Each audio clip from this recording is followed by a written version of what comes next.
Hey everyone, it's Kurt with Cruiser Outfitters here at the Land Cruiser Heritage Museum taking a look at another really neat Toyota.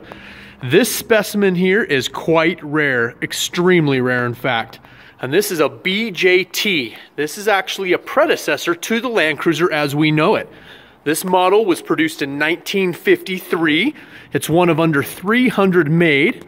This particular one was imported to Australia, spent its life there, and found its way to the museum only in the last year here. It's one of the newer additions, and it's quite a cherished one because of how early of a Toyota this is. You'll see a lot of really neat things. It's not completely original.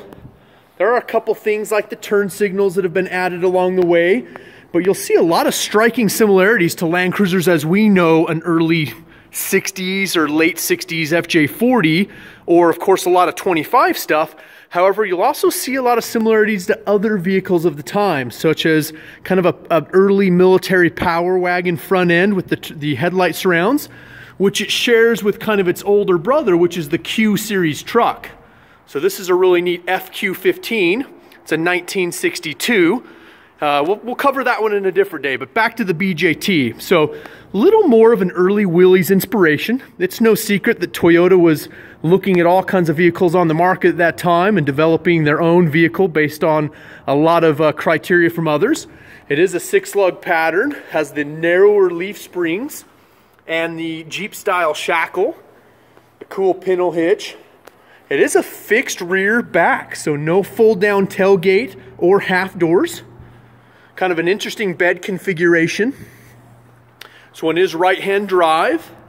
It's a neat look at some of the gauges here. And those are not all original. Some of those items have been swapped, but all the sheet metal for the most part is original. Kind of the FJ40 hood hold downs. Very similar to the stuff we see in the early 60s, late 50s. The hood props. Kind of a neat windshield, the way it's a two-piece windshield. A lot different steering components, drum brakes all the way around. You'll notice something missing in those wheel wells, and that's a shock.